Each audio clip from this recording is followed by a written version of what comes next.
Hello friends, मैं अशोक और आप सभी लोगों का स्वागत करता हूं। और आज हम लोग पढ़ेंगे समाकलन के अनुप्रयोग। जैसा कि अब बोर्ड पर मैंने लिख दिया पहले से ही। समाकलन के अनुप्रयोग में क्या करते हैं हम लोग? किसी क्षेत्र का क्षेत्रफल ज्ञात करते हैं। हम लोग किसी क्षेत्र का क्षेत्रफल ज्ञात करते हैं। देखिए कैसे निकालते हैं इसको।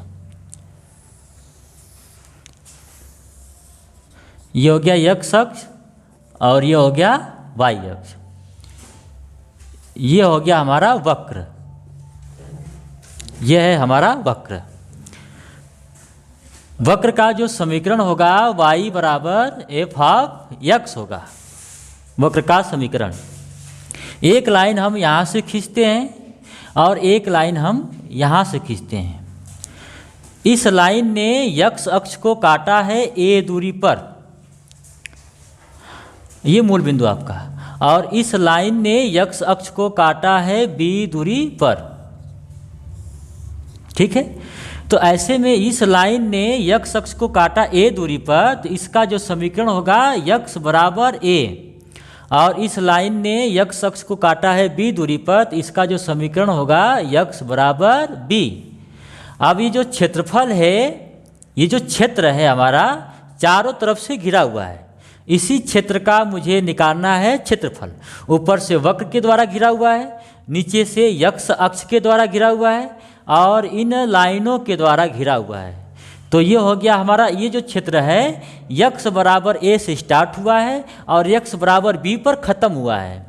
तो जहाँ से स्टार्टिंग हुई है और जहाँ पर ख़त्म हुआ है, इसको बोलेंगे लोअर लिमिट और इसको बोलेंगे अपर लिमिट। जैसा कि आप यहाँ पर देख रहे होंगे कि a का मान जो है b के मान से छोटा है, तो a का मान b के मान से छोटा है, इसलिए बोलेंगे इसको लोअर लिमिट और इसको बोलेंगे अपर लिमिट। ठीक है, तो मुझे इसी क्षेत्र का क्षेत्रफल ज्ञात करना है। चलिए कैसे निकालते हैं इसका क्षेत्रफल, अभी आप लोगों को बताता हूँ।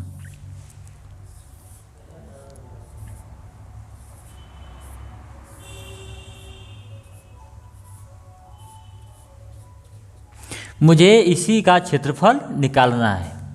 इसको मैंने लिखा है कैपिटल A, यानी कि इस क्षेत्र का क्षेत्रफल है ये कैपिटल A। और इसका मान कैसे हम लोग निकालते हैं, आइए आप लोगों को बताते हैं।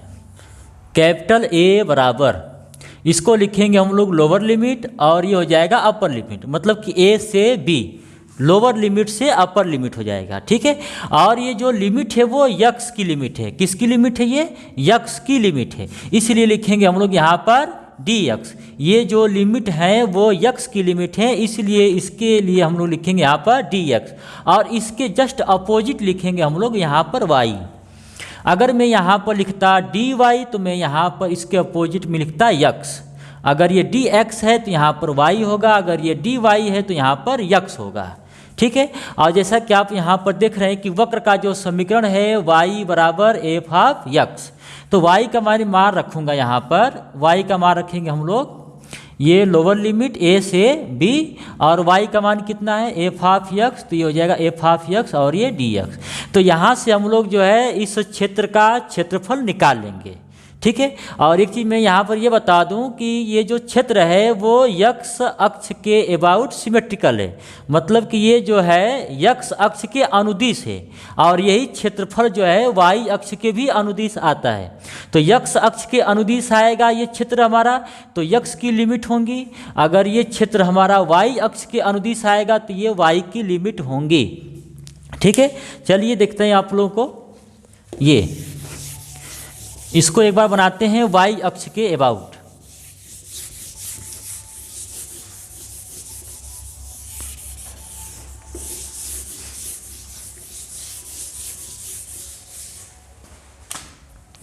जैसे इस बार जो हमारा क्षेत्र होगा वो y अक्ष के अबाउट होगा।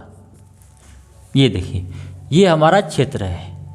ठीक है, और इस बार ये किसके अबाउट है? इस बार ये जो है y अक्ष के अबाउट है, मतलब कि ये जो है सिमेट्रिकल है y अक्ष के अबाउट। तो यहाँ पर ये हमारा मूल बिंदु हो गया, और इस रेखा ने y अक्ष को काटा है c दूरी पर। ठीक है, और इस रेखा ने y अक्ष को काटा है d दूरी पर। तो इसलिए इस रेखा का जो समीकरण हो जाएगा y बराबर c, और इस रेखा का जो समीकरण हो जाएगा y बराबर d। इसने c दूरी पर काटा है तो y बराबर c, और इसने जो है d दूरी पर काटा है तो y बराबर d। और ये जो हमारा वक्र है इस बार इसका जो समीकरण होगा x बराबर f ऑफ y, क्योंकि ये जो वक्र है y अक्ष के अनुदिश सिमेट्रिकल है, इसलिए x बराबर f ऑफ y होगा। ठीक है, अब मुझे इसी क्षेत्र का जो है क्षेत्रफल ज्ञात करना है। आइए बताते हैं कैसे इसका क्षेत्रफल हम लोग ज्ञात करते हैं। देखिए, मुझे इसका क्षेत्रफल ज्ञात करना है, तो कैसे निकालते हैं इसका क्षेत्रफल। a बराबर, देखिए यहाँ पर मैं एक बता दूं, ये c जो है छोटा है और d क्या है, बड़ा है, इसीलिए बोलते हैं इसको लोअर लिमिट और इसको बोलते हैं अपर लिमिट। तो ये हो जाएगा लोअर लिमिट c और अपर लिमिट क्या हो जाएगा आपका d हो जाएगा, ये अपर लिमिट d हो जाएगा। ये जो लिमिट है वो y की है, y बराबर c, y बराबर d। तो ये जो लिमिट है y की लिमिट है, इसलिए मैं यहाँ पर लिखूँगा dy। अगर मैंने यहाँ पर dy लिखा है तो इसके अपोजिट में यहाँ पर लिखूँगा x। ठीक है, अगर मैं यहाँ पर अगली बार मैंने जो है यहाँ पर dx लिखा था तो इसके अपोजिट यहाँ पर y लिखा। आज मैंने यहाँ पर इसमें हमने यहाँ पर dy लिखा तो इसके अपोजिट में यहाँ पर लिखूँगा x। ठीक है, और x का मान आप लोग देख रहे हैं कि x का मान कितना है, f ऑफ y, तो मैं यहाँ पर x का मान रखूँगा। ठीक है, तो कितना हो जाएगा, ये हो जाएगा c और ये हो जाएगा d। तो x का मान कितना है, f ऑफ y, तो ये हो जाएगा f ऑफ y और ये हो जाएगा dy। तो इस फार्मूले से हम लोग जो है इस क्षेत्र का क्षेत्रफल ज्ञात करते हैं। ठीक है, चलिए आगे कुछ ऐसे बताते हैं कि किसका फिगर और कैसे समीकरण का कैसा फिगर होता है। ठीक है, ये आपको याद रहेगा कि किस फिगर का समीकरण कैसा होता है, तो तभी आप आगे लगा पाएंगे। आवाज़ आ रही कि नहीं, बराबर आवाज़ आ रही है, ठीक है।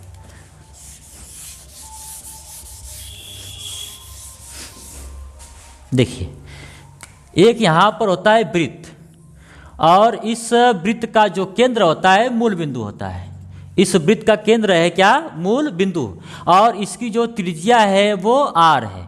तो ऐसे में इस वृत्त का जो समीकरण होगा x square plus y square बराबर त्रिज्या का स्क्वायर, ये है वृत्त का समीकरण।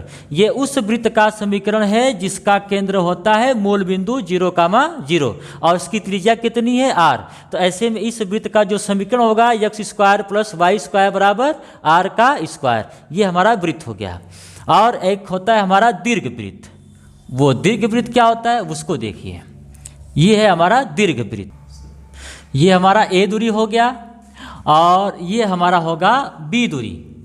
इस दीर्घ वृत्त ने y अक्ष पर b दूरी काटा और इस दीर्घ वृत्त ने x अक्ष पर a दूरी काटा मूल बिंदु से। तो ये a दूरी हो गया x अक्ष पर, तो इसको लिखेंगे हम लोग x स्क्वायर बटा a स्क्वायर प्लस ये y अक्ष पर हो गया b दूरी, इसको लिखेंगे हम लोग y स्क्वायर बटा b स्क्वायर बराबर 1। ये होता है दीर्घ वृत्त का समीकरण। यहाँ से हम लोग को क्या करना है कि ये दीर्घ वृत्त का ये समीकरण होता है और इस समीकरण का ये फिगर होता है। आपको ये याद होना चाहिए, तभी आप आगे यहाँ से कर पाएंगे क्वेश्चन, क्योंकि यहाँ से 8 नंबर के क्वेश्चन फिक्स होते हैं एग्जाम में। ठीक है, तो यहाँ पर मैंने क्या बताया कि आप इस तरह के समीकरण को देख करके आपको पता हो जाना चाहिए कि ये वृत्त का समीकरण है और इसका जो केंद्र होता है मूल बिंदु होता है। जैसे मान लीजिए कि आपको ये न दे करके इस तरह से दे दिया x square plus y square बराबर 3 का स्क्वायर दे दिया। ठीक है, तो आपको समझ में आना चाहिए कि ये जो है वृत्त का समीकरण है और इसकी त्रिज्या कितनी है, इसकी त्रिज्या हो जाएगी 3। इसकी त्रिज्या कितनी हो जाएगी 3, और इसका केंद्र क्या हो जाएगा मूल बिंदु 0,0। तो मैं इसलिए ये सब बता रहा हूँ कि यहाँ से 8-8 नंबर के क्वेश्चन आते हैं एग्जाम में, और आपको ये इस तरह का फिगर देख करके आपको ये ज्ञात हो जाना चाहिए कि इस तरह की फिगर का, इस तरह के समीकरण का ये फिगर होता है और इस तरह के समीकरण का ये फिगर होता है। आपको ये सब याद होना चाहिए। आगे देखिए, एक ये बताते हैं, ये देखिए x अक्ष हो गया ये हो गया वाई अक्ष। इसको हम लोग बोलते हैं अंतःखंड रूपरेखा का समीकरण। इस रेखा ने x अक्ष पर भी कुछ दूरी काटा हुआ है और इस रेखा ने y अक्ष पर भी कुछ दूरी काटा हुआ है। ठीक है, तो इसको हम लोग बोलते हैं अंतःखंड रूपरेखा का समीकरण। मतलब कि ये x अक्ष और y अक्ष पर अंतःखंड काटता है, तो ये इसने x अक्ष पर a दूरी काटा, x अक्ष पर a दूरी काटा और y अक्ष पर b दूरी काटा। तो ऐसे में इस रेखा का जो समीकरण हो जाएगा x बटा a प्लस y बटा b बराबर 1। ये है इस रेखा का समीकरण और ये है इस दीर्घवृत्त का समीकरण और ये है इस वृत्त का समीकरण। ठीक है, तो इन दोनों में क्या अंतर है आप वो सामने देख रहे होंगे। यहाँ पर x square upon a square, यहाँ पर x बटा a है, यहाँ पर y square upon b square, यहाँ पर y बटा b है और दोनों के यहाँ पर लेफ्ट में क्या है 1 है। बस यहाँ पर ये अंतर है इनके समीकरण में। तो इसको बोलते हैं दीर्घवृत्त और इसको बोलते हैं अंतःखंड रूपरेखा का समीकरण बोलते हैं। हाँ, एक और होता है आपका एक परवलय होता है, उस परवलय से भी आपके 68 नंबर के क्वेश्चन आते हैं, उस परवलय को भी बताते हैं आपको। परवलय का जो शेप होता है फिगर 4 तरीके से होता है।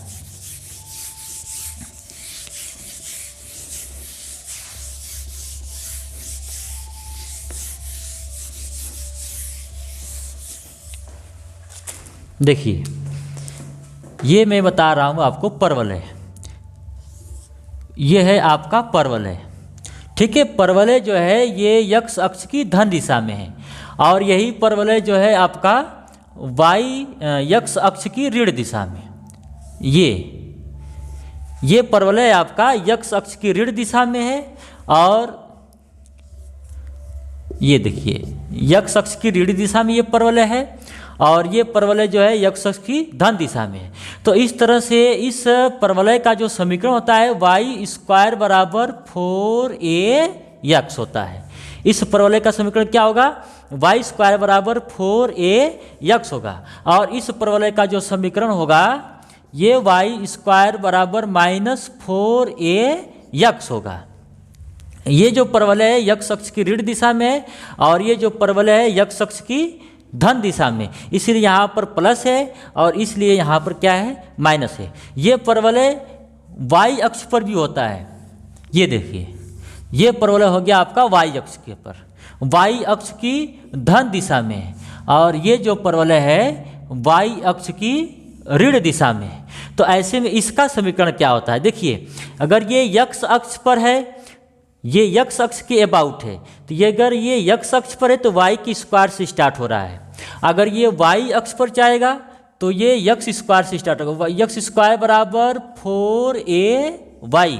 दोनों में देखिए क्या अंतर है, अगर ये x अक्ष पर है तो y स्क्वायर बराबर 4ax, अगर ये y अक्ष पर है तो x स्क्वायर बराबर 4ay। चूँकि ये प्लस दिशा में है इसलिए यहाँ पर क्या है प्लस और ये माइनस दिशा में है इसलिए इसको लिखेंगे x स्क्वायर बराबर -4ay।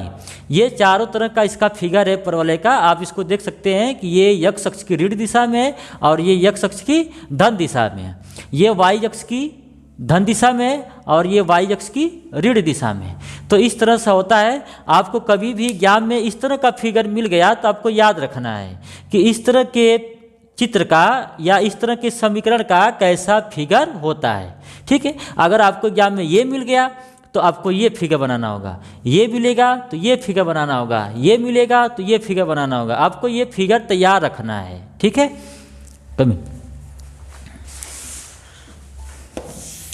इसका जो दूसरा पार्ट होगा वो भी आपको मिलेगा। थैंक यू, और इसके पार्ट 2 के लिए तब तक वेट करिए। Thank you.